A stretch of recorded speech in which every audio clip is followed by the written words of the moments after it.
Welcome back. You are watching DXB today, and you know what? We have had the best experts and the best advice. So I hope you're taking notes. We're talking all things perimenopause and menopause, and the conversation continues. With us now is Integrative women's health coach and menopause wellness advocate, Gayu Lewis. Thank you so much for joining us. Thank you for having me today. Now, I love to start asking about inspiration. What inspired you to start helping women through their menopause journey?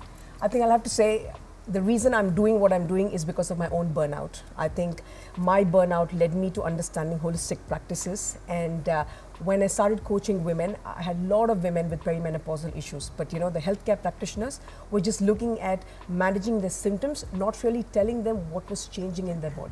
And I think that, and also me getting into my perimenopausal years, I think it was just all the piece of the puzzles kind of came together, and I believe, women at this point of time need right information, better support, so that they are not dismissed and they are more understood. I think that having empathy with women during this phase is key. I think would you say that the woman has got to sort of learn to, the body is rewiring itself because of the lack of progesterone, estrogen, testosterone. So I think that's the key, isn't it? For women to be able to understand that part of what's the transition. But the issue is nobody taught us that, right? I don't think a lot of people taught us about puberty, and then of course then we didn't understand about what's happening in our body. And I think now a lot of women are now understanding, and I'm saying thanks to social media, that I think the whole perimenopause and menopause journey has come into limelight. So now women are more aware, oh, there is something that's happening. Yeah. But then now what do I do to help myself out? I think that's where we are currently. Gayu, we were talking a little bit about the medical alternatives to help with menopause, but you focus on the holistic. So I'm interested to know, what are the holistic options? Because I mentioned my mom is currently going through menopause. Is all the turmeric tea that she's drinking and her magnetic ring that she's wearing, is it helpful? I would say yes and no, but I would say always, health is very bio-individual, her journey is individual. So figure out what works for you. But when we speak about holistic, I think there are three core elements, and I always focus on this. One is nutrition, then you got your mindset, and then you got your lifestyle. So all these three elements have to work together, and they're core dependent on each other. So just focusing on nutrition and ignoring other two elements is not going to help you. So the whole approach during this time is to, the food will help you with the raw ingredients or raw material for your body to produce the hormones. But it's your mindset that will determine whether you use it the right way or not. And then you've got the lifestyle, the way you move, your rest, your recharge. That is extremely important, whether that's balanced or it can completely throw you off. So it's very important to understand all these three elements. But I can understand, and I see that every day, that it can get overwhelming, because your body's already going through so much and you're like, oh, how do I manage all these three elements again? It's about basic small lifestyle changes. It's like you getting up in the morning and brushing your teeth. It's similar way. You've just got to make lifestyle changes, and then this will become part of you, because this is necessary. And I always tell people, if at any time you've got to focus on yourself, it's now. Gayu, I want to touch upon a little bit upon the mindset and confidence aspect that you spoke about, because you often talk about rebuilding a confidence during menopause. How can women stop seeing this phase as a decline and more as a new beginning, as hard as it may seem? No, I always say this very loud, menopause isn't the end. It's like, you spoke earlier, it's a graduation. So embrace it, It's a new phase of life, and it's all about recalibration. I think the whole narrative on decline, I think it's outdated. Recalibrate yourself physically, mentally, emotionally. And that's exactly what I do with my coaching as well. And it's a similar energy that I bring even with my podcast, just to, help women understand what's happening in your body. So menopause is not to fear, it's to understand what's your body. And once you start understanding, your body will start,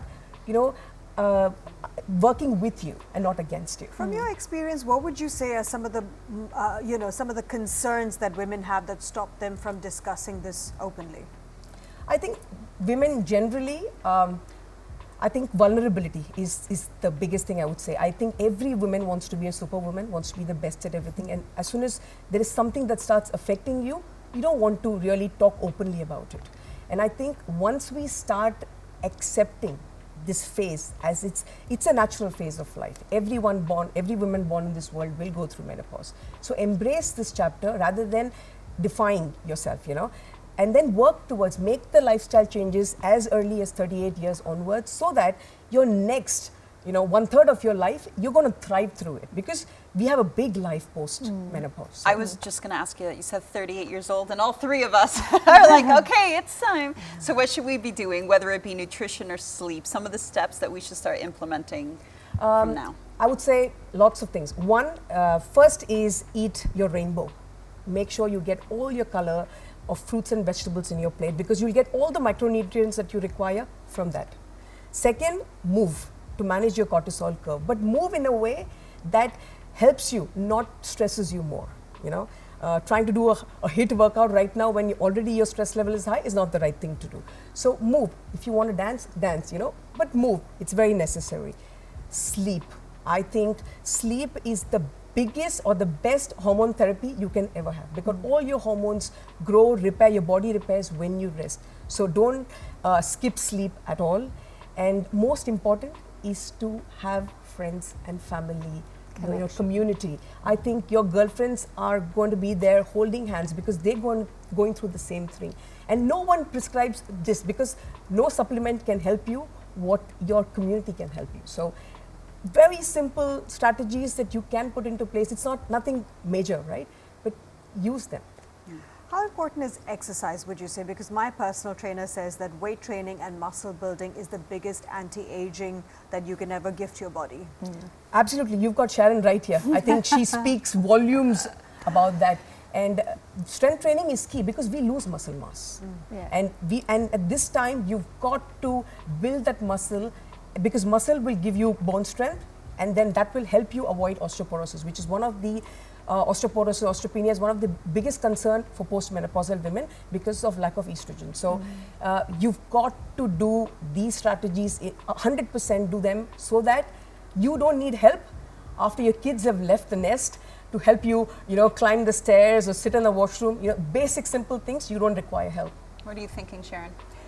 I agree, and I think that what the challenge is, when we talk about strength training, we think men, going into the gym, but it's so important. And when I was talking about how you change your strategies of how you eat and sleep and exercise, this is one of them.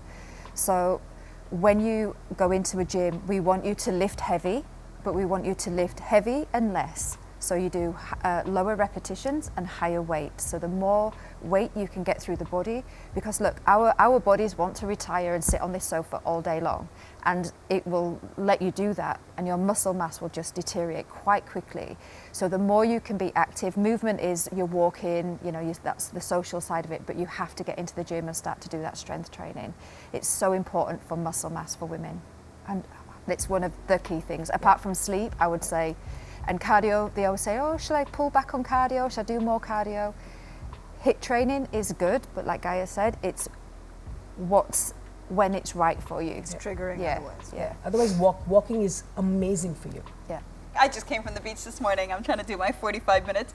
Just breathe in, breathe out. You get the serotonin My whole in thing your now eyes. is if I meet a friend, we can't sit down. We have to move. Yeah. So if we want to have a coffee, then we have a coffee while we go for a walk, whether it's in the mall because it's too hot or on the beach because the weather is great. And if you go to the beach, even better, because you're grounding yourself. Yeah. That's what we require. Yeah.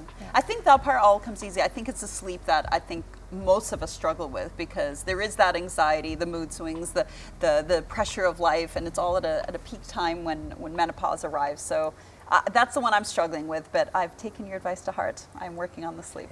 Gayu, that's some great advice. Thank you so much for your time today. I've definitely learned so much from you. Thank you so much, and keep doing the good work.